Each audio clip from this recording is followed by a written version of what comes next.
오늘 우리에게 주시는 하나님의 말씀은 마가복음 14장 1절에서 11절 말씀입니다. 신약 성경 79페이지입니다. 이틀이 지나면 유월절과 무교절이라 대제사장들과 서기관들이 예수를 흉계로 잡아 죽일 방도를 구하며 이르되 밀란이 날까 하노니 명절에는 하지 말자 하더라. 예수께서 베다니 나병 환자 시몬의 집에서 식사하실 때에 한 여자가 매우 값진 향유 곧 순전한 나드 한 옥합을 가지고 와서 그 옥합을 깨트려 예수의 머리에 부으니 어떤 사람들이 화를 내어 서로 말하되 어찌하여 이 향유를 허비하는가? 이 향유를 300데나리온 이상에 팔아 가난한 자들에게 줄 수 있었겠도다 하며 그 여자를 책망하는지라. 예수께서 이르시되 가만두라. 너희가 어찌하여 그를 괴롭게 하느냐? 그가 내게 좋은 일을 하였느니라. 가난한 자들은 항상 너희와 함께 있으니 아무 때라도 원하는 대로 도울 수 있거니와 나는 너희와 항상 함께 있지 아니하리라. 그는 힘을 다하여 내 몸에 향유를 부어 내 장례를 미리 준비하였느니라. 내가 진실로 너희에게 이르노니 온 천하에 어디서든지 복음이 전파되는 곳에는 이 여자가 행한 일도 말하여 그를 기억하리라 하시니라. 12 중에 하나인 가룟 유다가 예수를 넘겨주려고 대제사장들에게 가매 그들이 듣고 기뻐하여 돈을 주기로 약속하니 유다가 예수를 어떻게 넘겨줄까 하고 그 기회를 찾더라. 아멘.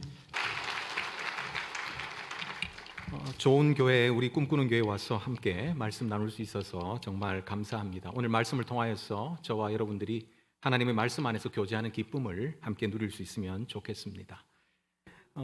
오늘 우리가 읽은 이 본문의 말씀은 세 가지의 이야기가 포함이 되어 있습니다. 여러분들이 성경 읽으실 때 주의 깊게 들으셨다면 충분히 파악할 수 있으실 것이고, 여러분들이 가지고 있는 성경을 보시더라도 문단이 이렇게 세 문단으로 나누어져 있는 것을 발견하실 수 있습니다.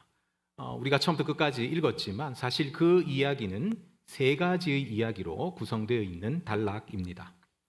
이 세 가지의 이야기는 각각의 의미를 가질 수도 있겠지만 또 더 큰 이야기의 일부로서 기능을 합니다. 방금 우리가 읽은 성경 본문 마가복음 14장 1절부터 11절까지는 또 마가복음 14장 1절부터 15장 마지막 절까지, 그러니까 15장 46절까지에 이르는 긴 이야기의 일부로서 기능하기도 합니다. 사실 마가복음 14장 1절부터 15장 마지막 절까지는 예수님의 순환 기사, 패션 내러티브라고 불리는 순환 기사입니다. 이 순환 기사라는 이름에서 우리가 짐작해 볼 수 있는 바와 같이 이 순환 이야기는 예수님이 버림받으시고 잡히시고 고난당하시고 십자가에서 죽으시고 그리고 장사되시는 예수님의 고난과 죽음에 대한 일련의 사건들을 담고 있는 그런 부분입니다. 14장 1절부터 15장 마지막 절까지가 그런 순환 이야기입니다. 여러분, 15장 마지막까지 이어지는 이 예수님의 순환에 대한 이야기 안에서 오늘 우리가 읽은 이 본문 말씀 14장 1절부터 12절까지 말씀, 그러니까 세 가지 이 이야기는 시작 부분이라고 할 수 있겠지요. 보통 이야기꾼들은 이야기의 시작 부분에서 무엇을 합니까? 이야기가 왜 시작되었는지, 이야기가 무엇 때문에 시작되었는지, 이야기 배경에 대해서 말할 것입니다. 여러분, 유명한 이야기 이 로미오와 줄리엣을 한번 생각해 보십시오. 이 셰익스피어는 로미오와 줄리엣 이 사랑 이야기를 시작하기 전에 로미오와 줄리엣이 집안이 서로 앙숙이었다는 배경 먼저 설정을 합니다. 이 배경이 있었기 때문에 그들의 사랑은 금단의 사랑이었고 금단의 사랑 이야기인 만큼 더 절절하고 사람들의 관심을 끌 수 있었을 것입니다. 이야기꾼인 마가도 그와 별로 다르지 않습니다. 마가는 14장 1절부터 15장 마지막 절까지 이르는 긴 예수님의 순환 이야기를 시작하면서 이 순환 이야기가 왜 시작되었는지, 이 순환 이야기가 무엇 때문에 시작되었는지 순환 이야기 배경을 설명하고 있습니다. 우리가 읽은 이 세 가지 이야기는 바로 예수님의 긴 순환 이야기의 배경이 되는 그런 부분입니다.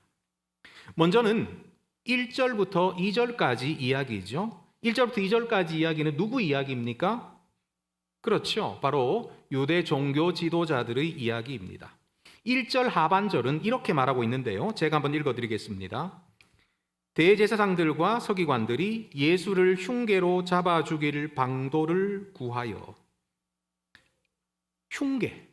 흉계라는 말은 흉악한 계략이라는 뜻입니다. 유대 종교 지도자들이 예수님을 잡아 죽일 흉악한 계략을 꾸리고 세우고 있습니다. 원래 이 종교 지도자들은 예수님이 마음에 들지 않았습니다. 이 마가복음을 읽어보면 처음부터 이 종교 지도자들은 예수님의 반대자, 예수님의 대적자로 등장합니다. 하지만 처음부터 예수님을 죽이려고까지 한 것은 아니었습니다. 단지 예수님이 사람들에게 점점 인기를 얻는 것이 못마땅했습니다.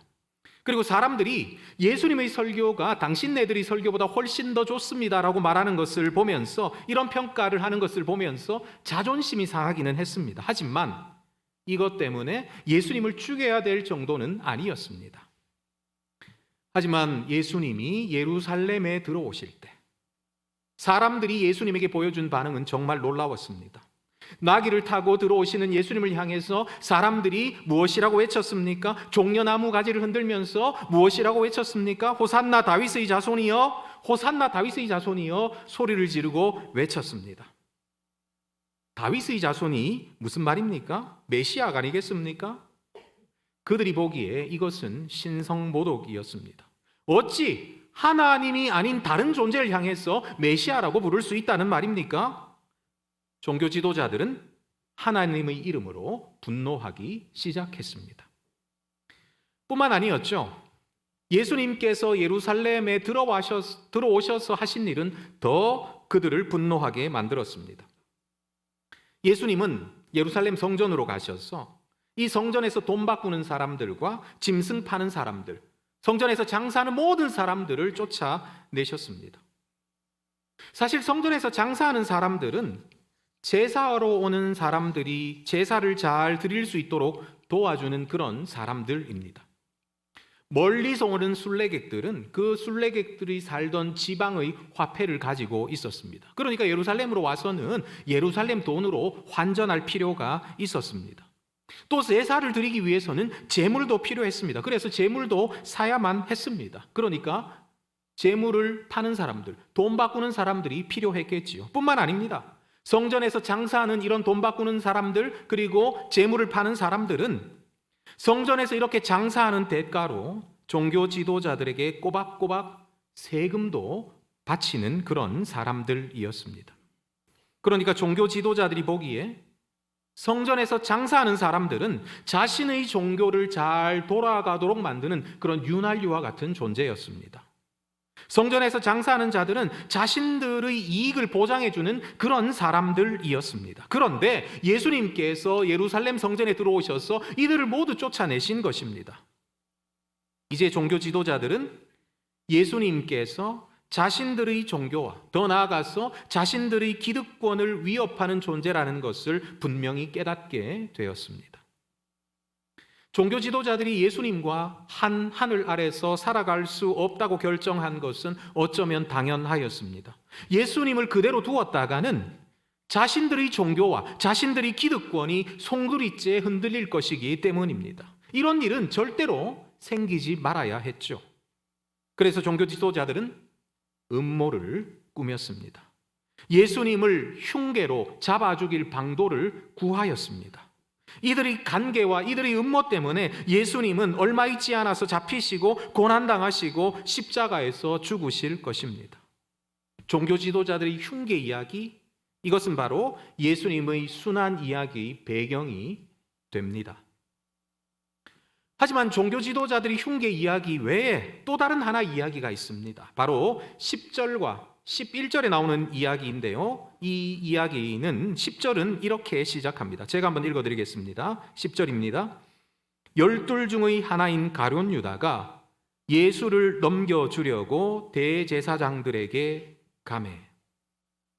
맞습니다. 가롯 유다입니다. 2001년 11월 7일에 잉글랜드 프리미어 리그의 토트넘 후스퍼와 아스날 FC가 경기를 했습니다. 축구팀이 경기하는 게 무슨 그렇게 대수이겠냐마는 이때는 좀 특별한 일이 있기는 했습니다. 지금 우리 손흥민 선수가 토트넘 후스퍼에서 뛰고 있죠. 아무튼 이날은 토트넘의 홈에서 경기가 있었는데요. 원정팀 아스날 선수들이 입장하자마자 갑자기 홈팀 이 토트넘 후스퍼의 이 팬들이 막 관중들이 웅성거리기 시작했습니다. 급기야 한 선수가 이렇게 등장하자 일제히 관중석에서 유다라는 야유가 터져 나오기 시작했습니다. 유다, 유다 뭐 이런 야유가 막 터져 나왔겠죠. 그리고 야유뿐만이 아니라 이 유다가 새겨진 손팻말 그리고 수건 막 물결을 쳤다고 합니다. 이 야유와 욕을 들은 선수는 솔 캠벨이라는 선수인데요. 사실 이 캠벨은 10년 가까이 토트넘의 간판 수비수였습니다. 그런데 토트넘의 맞수 이 아스날로 이 팀을 옮긴 것입니다. 그런데 이날이 팀을 옮기고 처음으로 예전의 홈에 와서 경기를 치르는 날이었습니다. 그러니까 이 난리가 난 것입니다. 그 후로도 캠벨은 토트넘 팬들로부터 유다라는 조롱을 받았다고 합니다. 가룟 유다, 배신의 아이콘입니다. 사실 이 배신의 아이콘인 이 가룟 유다는 그냥 가룟 유다가 아니었죠. 예수님의 최측근이었습니다. 예수님 곁에서 3년 동안이나 같이 먹고 같이 자고 같이 걷고 같이 웃던 사람이 바로 가룟 유다였습니다. 마가는 이를 열둘 중의 하나라고 표현하고 있습니다. 그렇습니다. 유다는 다른 사람이 아니라 바로 열둘 중의 하나였습니다. 그런데 그 열둘 중의 하나인 가룟 유다가 예수님을 배신하였습니다. 지금 우리는 예수님의 순환 이야기 배경을 살펴보고 있습니다. 이제 시작이지요. 그러니까 아직 예수님의 고난이 본격적으로 시작된 것은 아닙니다. 그러나 어쩌면 이 가룟 유다의 배신 때부터 예수님은 이미 고난받고 계신 것인지도 모릅니다. 종교 지도자들의 흉계에 대한 이야기는 이 종교 지도자들의 흉계는 예수님의 마음을 아프게 할 수 없었을지 몰라도 열둘 중의 하나인 이 가룟 유다의 배신은 예수님의 마음을 갈기갈기 찢어놓기에 충분했을 것입니다. 가룟 유다는 다른 사람이 아니라 바로 열둘 중의 하나였기 때문입니다. 가룟 유다의 배신은 예수님의 마음을 찢어놓았습니다. 그런데 한편으로는 가룟 유다의 배신은 예수님을 죽일 기회만 찾고 있던 종교 지도자들이 마음을 기쁘게 했습니다. 10절과 11절 말씀인데요. 제가 한번 읽어보겠습니다. 열둘 중의 하나인 가룟 유다가 예수를 넘겨주려고 대제사장들에게 가매 그들이 듣고 기뻐하여.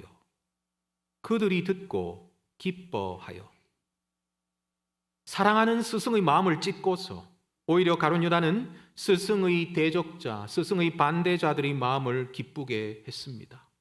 배신이지요. 가룟 유다는 예수님을 배신하고 예수님의 대적자들이 편에 섰습니다.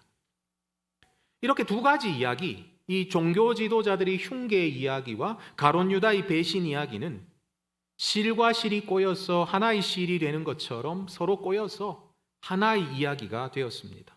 그리고 이 하나의 이야기는 바로 예수님의 순환 이야기의 배경이 되었습니다. 종교 지도자들의 흉계와 가룟 유다의 배신 때문에 예수님은 고난당하시고 십자가에서 죽으실 것입니다. 종교 지도자들의 흉계 이야기와 가룟 유다의 배신 이야기는 예수님의 순환 이야기의 배경이 됩니다.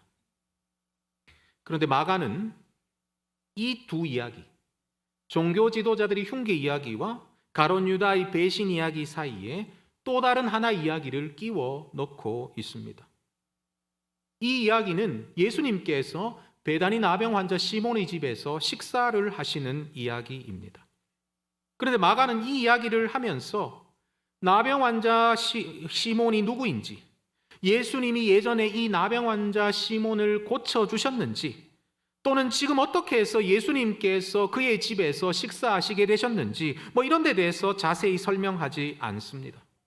비록 시몬이 이 집의 주인이었지만 마가는 이 집의 주인인 시몬에게 전혀 관심을 기울이지 않습니다. 왜 그렇습니까? 마가의 관심은 이 집 주인인 시몬이 아니라 다른 사람에게 있었기 때문입니다.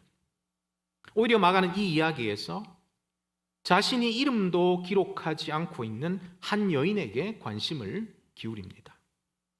마가는 이 여인이 갑자기 남자들만 모여 있는 식사 자리에 끼어든 이 사건에 초점을 맞추고 있습니다.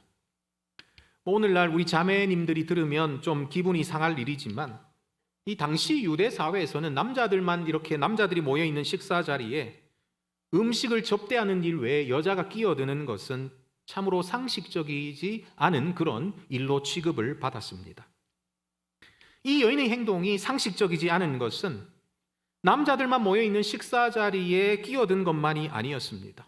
그가 남자들만 모여 있는 식사 자리에 와서 한 일은 훨씬 더 상식적이지 못한 그런 일이었습니다.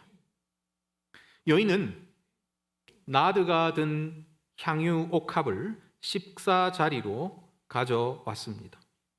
나드는 인도에서 자라는 식물의 뿌리에서 추출한 향유입니다. 먼 나라에서 수입하는 것이기 때문에 귀한 향유이지요. 모르기는 몰라도 이 베다니의 싸구려 상점에서는 절대로 구할 수 없는 그런 귀한 향유일 것입니다.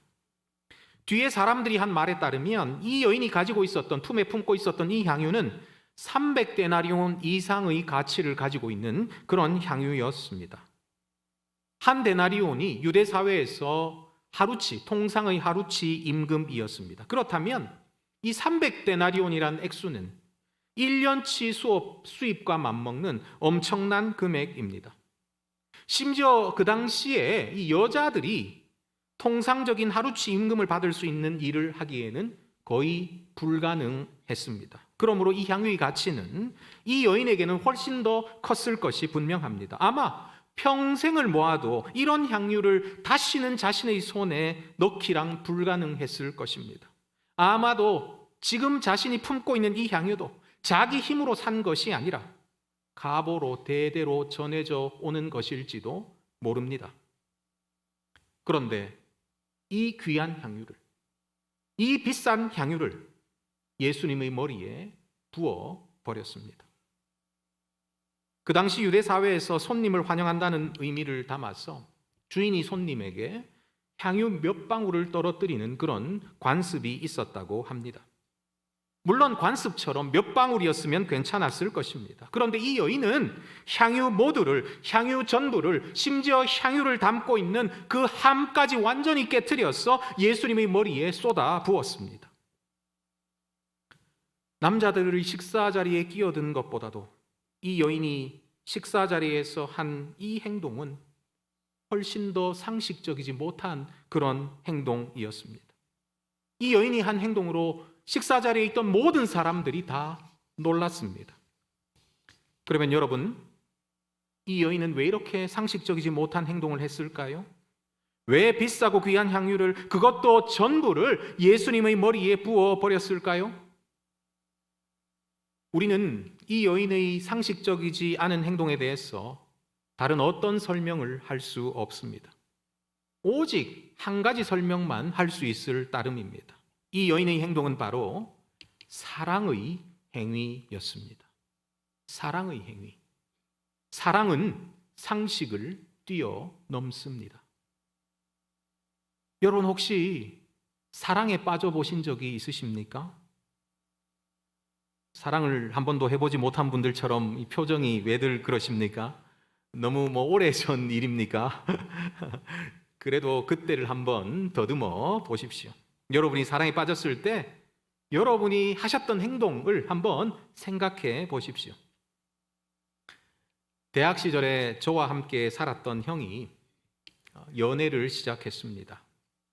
원래 그 형이 이상한 사람이 아닌데 연애를 시작하니까 이상해졌습니다. 여러분 요새는 편지를 잘 안 쓰죠? 심지어 연애를 해도 그냥 전화를 하고 문자하고 그리고 뭐 카톡을 하고 뭐 이렇게 할 것입니다. 하지만 그때는 연애를 시작하면 꼭 편지지부터 살 때였습니다. 그때는 사랑하는 사람에게 편지를 썼습니다. 아무튼 그 형도 사랑에 빠지니까 편지를 쓰기 시작했습니다. 뭐 편지를 쓰다 보면 마음에 들지 않는 구절도 있고 또 자신의 마음을 제대로 표현하지 못한 것 같기도 하고 해서 다시 쓰는 경우가 참 많겠지요.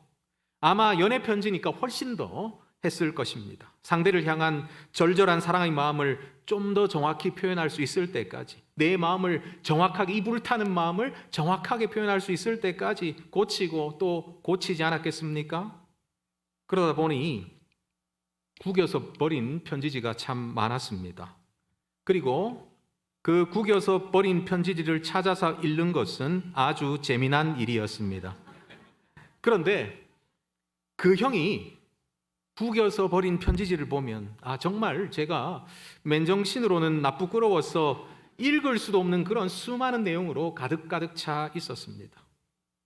정말 저 형이 쓴 것이 맞나 싶을 정도로 그런 내용으로 그 편지지가 가득가득 차 있었습니다. 사랑은 상식을 뛰어넘습니다. 이 여인이 한 행동이 상식을 뛰어넘었다는 것은 이 여인의 행동에 사람들이 어떤 반응을 보이는 것을 본다면 충분히 파악할 수 있습니다. 우리 4절 말씀을 같이 한번 읽어볼까요? 4절 말씀 함께 읽어보도록 하겠습니다. 시작.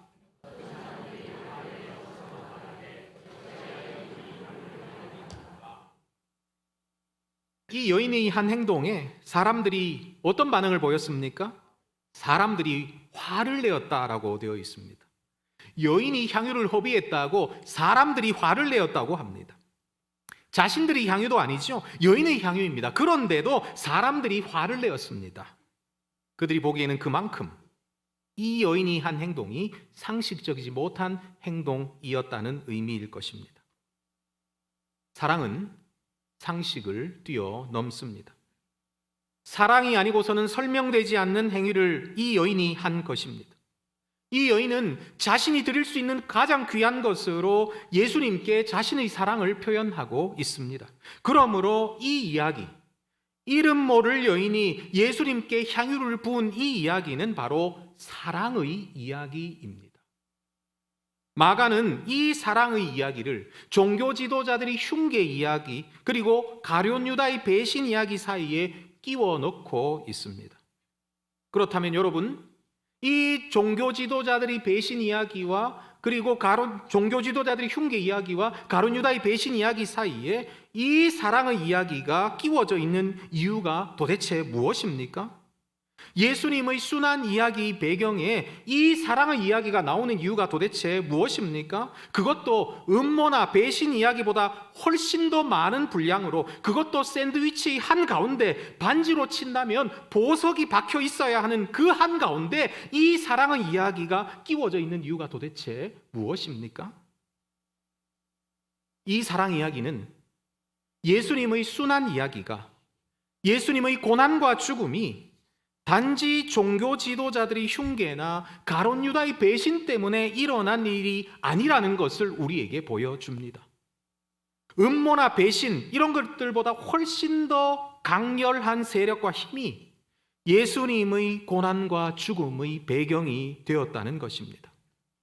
그렇다면 예수님의 고난과 죽음의 배경이 되는 그 강렬한 힘이 도대체 무엇입니까? 그것은 바로 사랑입니다. 예수님의 순환 이야기 안에는, 예수님의 순환 이야기, 그 고난 이야기 안에는, 예수님의 고난과 죽음에는 바로 사랑이 꿈틀거리고 있습니다. 그리고 이 사랑이 예수님을 고난으로, 예수님을 죽음으로 인도하고 있습니다. 사실 대제사장들과 서기관들은 예수님을 죽이려고 계획하였지만 이 계획을 유월절 명절 기간에 수행하고 싶지는 않았습니다. 이 명절 기간에는 예수의 예루살렘이 수많은 순례객들로 북적거리고 있었기 때문입니다. 전국에서 유월절을 지킬 수 있는 유일한 곳이 바로 예루살렘이었습니다. 그래서 이스라엘 백성들은 유월절을 지키기 위해서 예루살렘으로 각처에서 몰려들었습니다.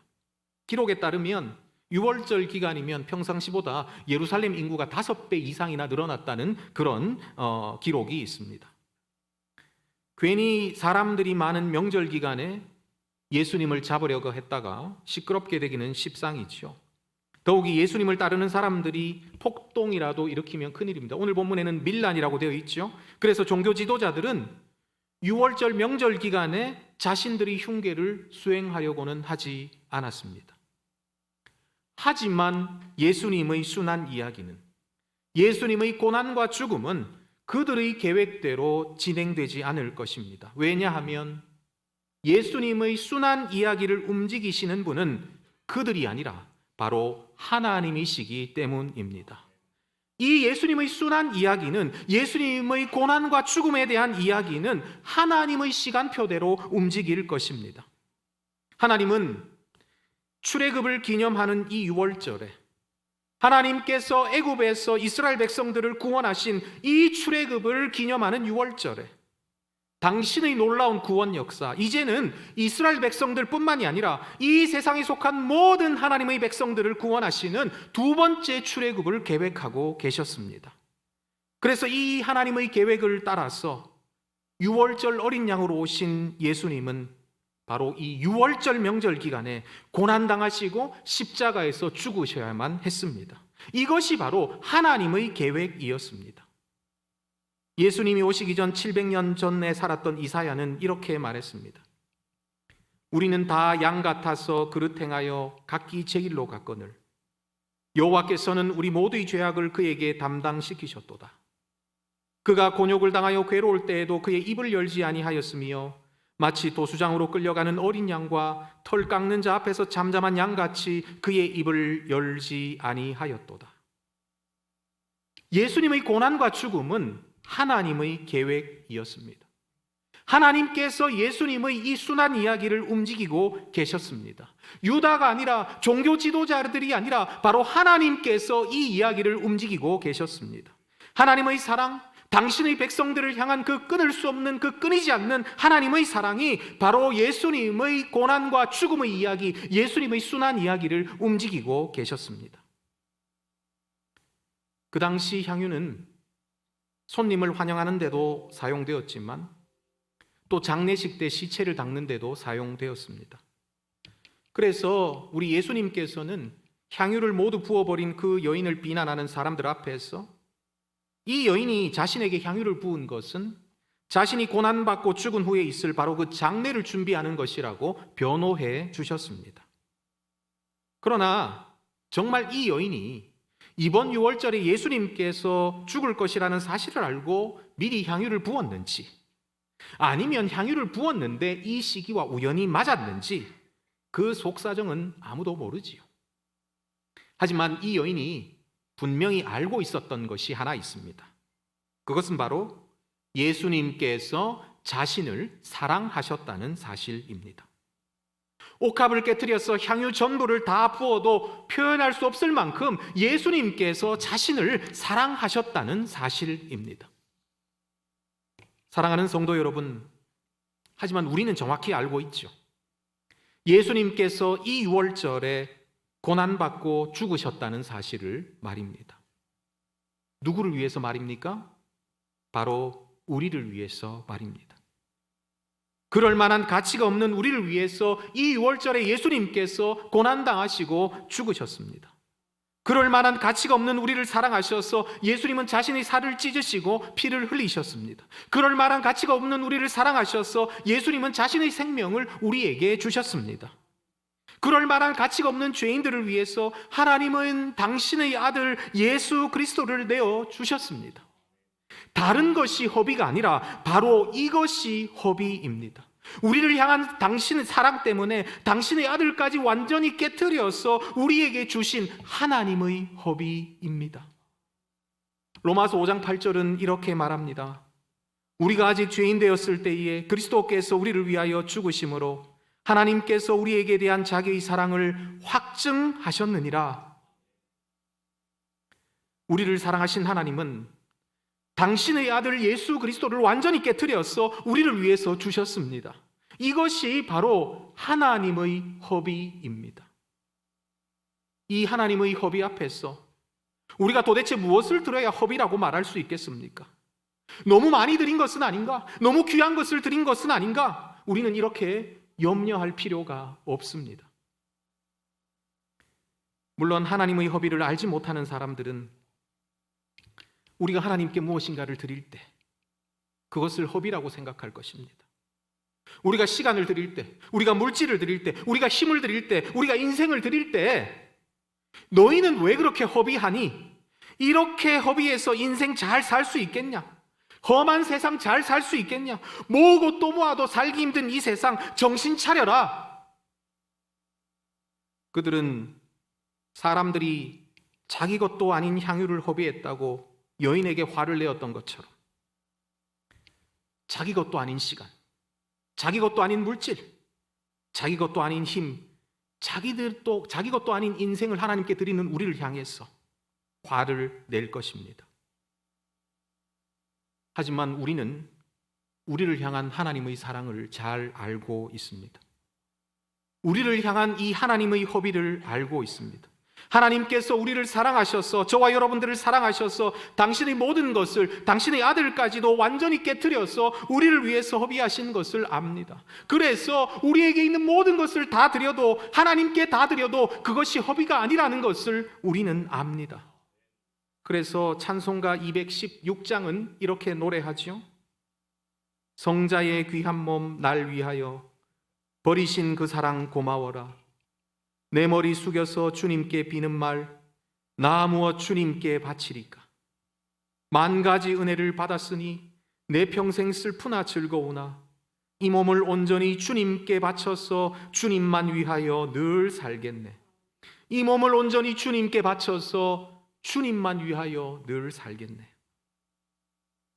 우리를 위해서 모든 것을 허비하신, 당신의 아들까지도 완전히 깨트려서 우리를 위해서 허비하신 그 하나님께 우리 모든 것을, 우리 자신을 드리는 우리 모든 성도님들이 될 수 있기를 간절히 바랍니다. 기도하겠습니다. 그럴 만한 자격이 없는 우리를 사랑하셔서 아들 예수 그리스도를 우리를 위해서 깨트려 주신 하나님 아버지, 이 하나님의 놀라운 허비 앞에서 다시 한번 우리가 헌신을 다짐합니다. 비록 아들까지 깨트리신 그 하나님의 허비와 비교해 볼 때 우리가 주님께 드리는 헌신은 너무나도 보잘것이 없지만, 그럼에도 불구하고 저희들이 드리는 헌신을 주님께서 받아주시옵소서. 평생 주님을 위해서 살아가는 우리 모든 성도님들 될 수 있도록 주님께서 역사하여 주시옵소서. 이 모든 말씀 우리 주 예수님 이름으로 기도하옵나이다. 아멘.